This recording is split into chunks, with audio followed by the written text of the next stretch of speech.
अगली याचिका। ब्राह्मण को भिक्षा दीजिए महाराज।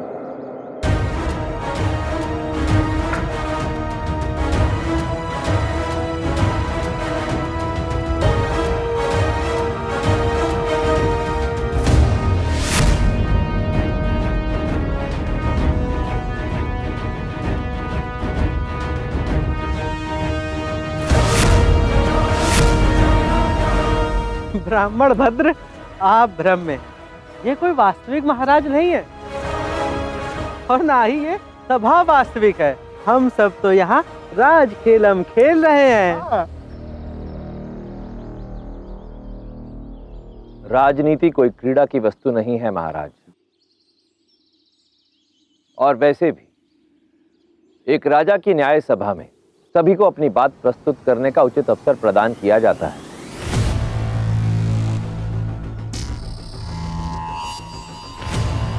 उचित का मांगो। क्या मांगना है तुम्हें? अपने परिवार के भरण पोषण के लिए और पूजा इत्यादि की सामग्री एकत्रित करने के लिए मुझे पंचगव्य की आवश्यकता होती है। गाय का दूध, घी, दही, गौमूत्र और गोबर। यदि इस दरिद्र ब्राह्मण को एक गाय मिल जाए तो मेरी सभी समस्याओं का समाधान हो जाएगा महाराज। मंत्रीवर, सामने जो गाय खड़ी है उनमें से ब्राह्मण को जो भाए दे दीजिए। रुकिए महाराज, मैं ना तो आपकी इस गाय का मूल्य चुका पाऊंगा और ना ही आपको कोई कर दे पाऊंगा, फिर भी आप मुझे गाय दे रहे हैं।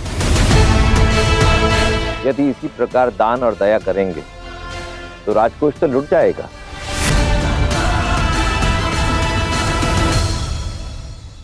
ब्राह्मण देव, ना मैं आप पर कोई दया कर रहा हूं और ना ही आपको कोई दान दे रहा हूं। यदि आप अपने यज्ञ द्वारा उचित प्रकार से देवताओं को प्रसन्न ना कर पाए तो मेरा राज्य समृद्धि और सुख से वंचित रह जाएगा।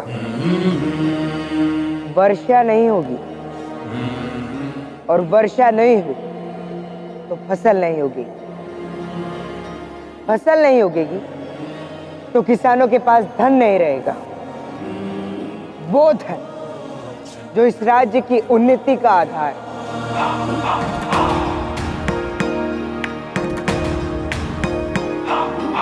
व्यापार ठप हो जाएगा और व्यापार ठप हो गया तो मुझे कर नहीं मिलेगा। कर नहीं मिलेगा तो राजकोष खाली हो जाएगा। बिना राजकोष के सेना का खर्च नहीं चलेगा और सेना विहीन राज्य शत्रुओं की भेंट चढ़ जाएगा। और जब राज्य ही ना होगा तो मैं सम्राट कैसा? समझे? एक गाय देकर मैं आप पर नहीं स्वयं पर उपकार कर रहा हूं ब्राह्मण देव।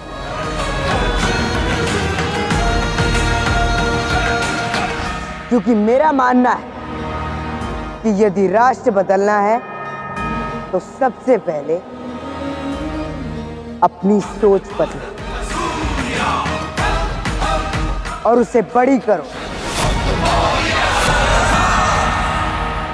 जब व्यक्ति का अस्तित्व बढ़ता है तो उसकी सोच का भी विस्तार होता है, परंतु अत्यंत खेद के साथ कहना पड़ता है धनानंद कि तुम्हारा व्यक्तित्व तो बढ़ गया परंतु तुम्हारी सोच अत्यंत संकुचित रह गई। धिक्कार है ऐसी सोच पर। सत्य कहा। राष्ट्र के हित के लिए राजा की सोच सर्वाधिक महत्वपूर्ण होती है। सम्राट चंद्रगुप्त की जय! सम्राट चंद्रगुप्त की जय! सम्राट चंद्रगुप्त की जय! आज मेरी खोज पूर्ण हुई। कैसी खोज ब्राह्मण देव? जिस माटी के कण से तूने मेरी तुलना की है, अब मैं उसी माटी से एक नए सम्राट का निर्माण करूंगा।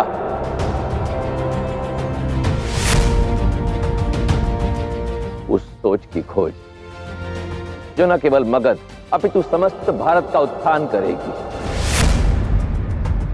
जिस रत्न की खोज में मैं आया था, आज मुझे वो मिल गया। तो अपने रत्न का ध्यान रखिएगा ब्राह्मण देव। ये मगध है, यहाँ सम्राट धनानंद का धन सुरक्षित नहीं है, तो आपका रत्न क्या होगा?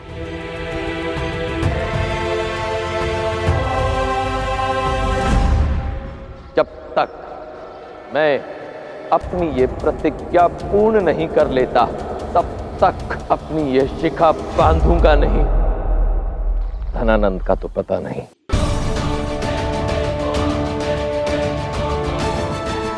परंतु तुम्हारी एक बहुमूल्य वस्तु मेरे पास सुरक्षित है।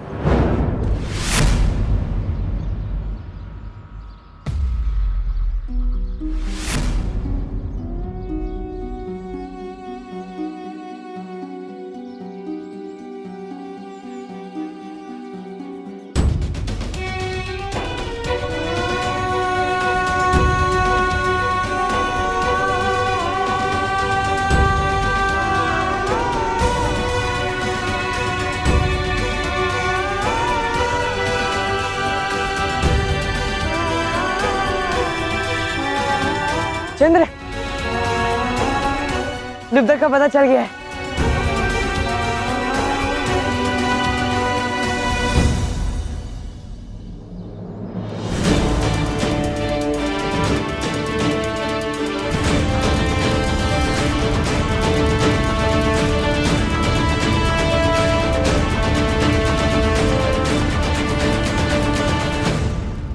धन्यवाद भी नहीं कहा आपसे, उदंड बालक।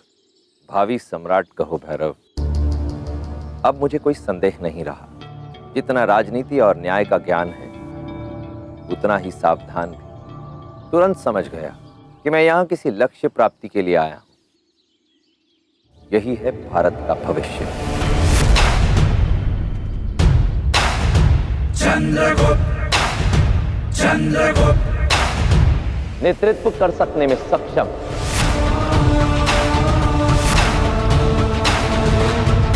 बुद्धिमान कूटनीतिज्ञ, अभय निडर,